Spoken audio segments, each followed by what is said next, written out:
Hello gamers! Ako si Neil and this is Gamesource, the ultimate gaming channel for Filipinos. And welcome to our channel! Now alam kong medyo mahirap ang mga panahon ngayon, especially since a lot of us are working from home, so we must be bored out of our minds. Pero that's where gaming comes in, and sobrang daming mga exciting games na i-release nitong Q4 of 2020. So without further ado, let's just jump right into it!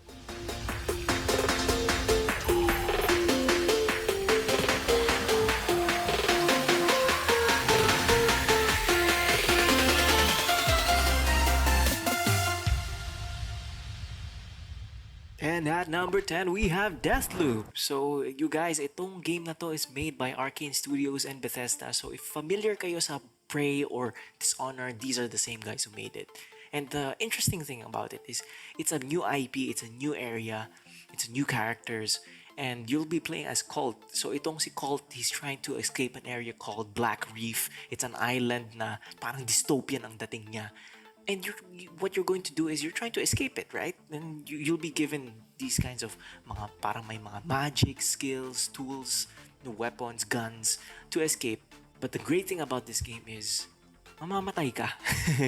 Like Dark Souls, parang ang dami mong matututunan habang namamatay ka. And that's really what that game is all about.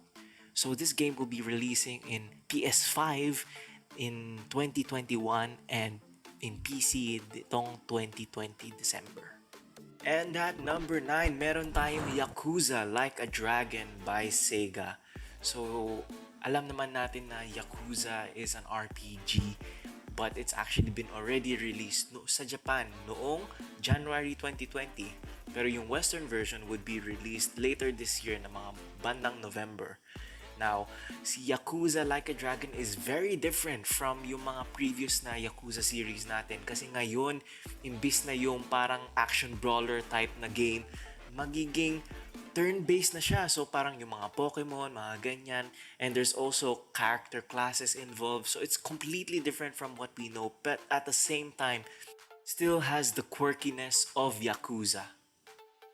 And coming up at number 8, we have Watch Dogs Legion by Ubisoft. So this is an open world action adventure game. And just like Yakuza, mukhang meron tayong big change in the game. Dito, you have no main character. So you will be playing a bunch of characters that are your recruits. And kustomize mo itong mga recruits mo to be part of your team called DedSec. Ang setting ng game na to ay nasa futuristic London, where AI has taken over. Kaya mukhang exciting na take-off siya from the previous Watch Dogs series. The game will be releasing sa PlayStation, PC, and Xbox on October. And at number 7, meron tayong Star Wars Squadron. Now, ito siguro yung isa sa mga pinaka-hinihintay ng mga Star Wars fans natin. Finally, we have a space combat game where the highlight would really be yung mga starfighters within the game, like yung TIE Fighter, X-Wing, all that.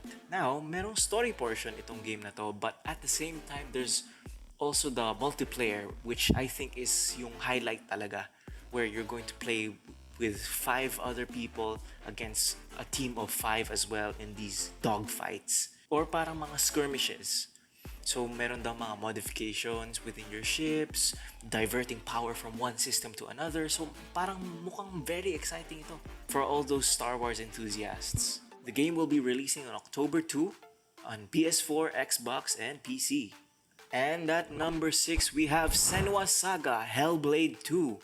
Now, this was a very surprising and delightful announcement sa Game Awards 2019 na we'll be seeing Senua once again from the first game, Hellblade Senua's Sacrifice. So from the looks of the trailer, mukhang magiging dark action-adventure game ulit ito. But would Senua be conquering her mental demons once again? Who knows? Kasi, well, wala masyadong na-release during the trailers of the game. Pero enough na yun para i-rev up tayo ni Ninja Theory. So mukhang ito yung isa sa mga flagships ni Xbox Series X. Kasi yung buong trailer, it seems like it was running in the in-game engine. Pero walang announcement sa release date, so it got us speculating na baka by the end of this year or even probably early next year.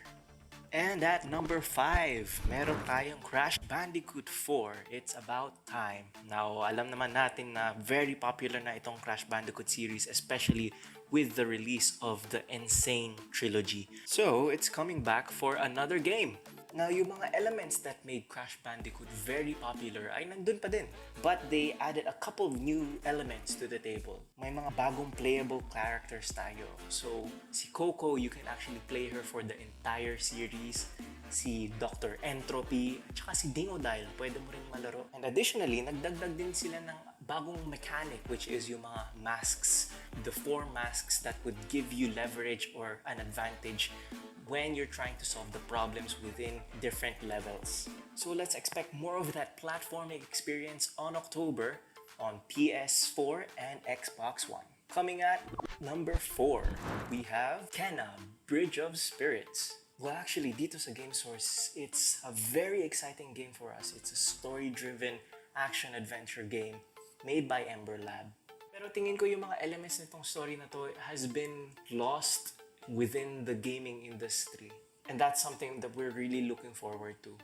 You play as Kena, a spirit guide na maghahanap ng mga small little spirits, those cute little things called rot. You're going to traverse around her world, fighting all these kinds of bosses in beautiful set pieces, but at the same time challenging, fast-paced combat. And I have to say, yung parang pinaka-overall aesthetics ng game, it's just breathtaking. So, it's gonna be released on PS4, PS5, and PC this coming holiday, 2020. And next on the list at number 3, Assassin's Creed Valhalla. Now, we can see na nagbabago talaga ang formula ni Ubisoft when they're producing their Assassin's Creed games. Parang hindi na sila nag-stick to the core essence of being an assassin like in previous games, but more of that RPG kind of excitement. So this time, yung setting natin is in 9th century England, where you get to play as Eivor, a Viking that would lead their clan all the way from Norway to establish a new home here in Valhalla. So, ang daming mga bagong elements dito like Viking raids, setting up a settlement, a different feel for the combat, and all in all, a very beautiful game. So, let's check it out. It's gonna be released on PC, PS4, Xbox One, and Stadia this coming November, and PS5 and Xbox Series X during this holiday. Coming at number 2, we have Cyberpunk 2077. Now, this game has been on the hype for so many years now since its development. Yung release date has been pushed all throughout this year, and finally, hopefully, ma-release na siya this coming November. So this is based in Night City, a more futuristic environment na parang na-consume in cybernetics, technology, and all that stuff. But based on the gameplays and playthroughs, mukhang very lively ang open world city na ito. So, hindi siya yung mga tipong very barren, but each and every corner of the city is full of life. And within the game, yung pinaka-story niya, the choices that you make can have a lasting impact within the city. So, talagang ma-immerse ka within the entire world that is produced by CD Projekt Red. And we can't wait to get our hands on it. It's gonna be released on November 19th for PS4, PC, Xbox One, and 2021 for PS5 and Xbox Series X. At bago natin i-release ang top 1, we'd like to feature a couple of other games na hindi na-mention sa top 10 natin but is still worth being in this list.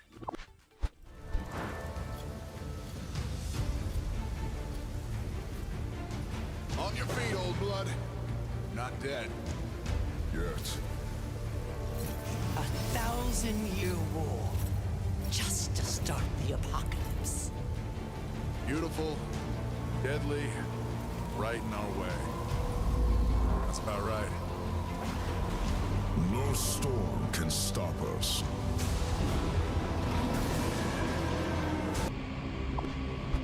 Hello? Anyone there?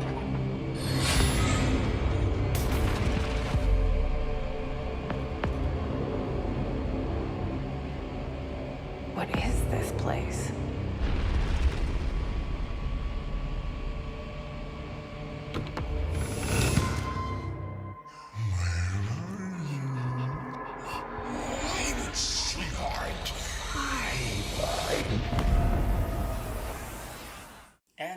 number 1, we have Spider-Man Miles Morales. No, I think para sa mga PlayStation fans out there, ito talaga yung parang pinaka-flagship ni PlayStation 5 kasi it's only exclusively for that platform. And this may be a core driver on why you'll buy the platform in the first place. So si Spider-Man Miles Morales, this is actually a standalone story from the first game. Pero very similar pa rin yung pinaka-flavor nitong new Spider-Man series from the first one. We still have wall climbing, swinging, and all that great stuff for Spider-Man. Pero meron mga bagong elements like itong si Miles, he has new skills like bioelectricity and visibility and that stuff.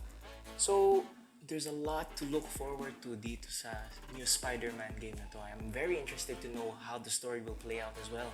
We expect this to be released by about the time na marirelease si PlayStation 5 this holiday 2020. And yan ang mga top 10 games namin for the end of 2020. Hope you guys enjoyed it and please like and subscribe in our channel. And remember to hit the bell button if you want to receive more content on the fly. Again, this is Gamesource, the ultimate gaming channel for every Filipino where your gaming moments are captured, shared, and reimagined.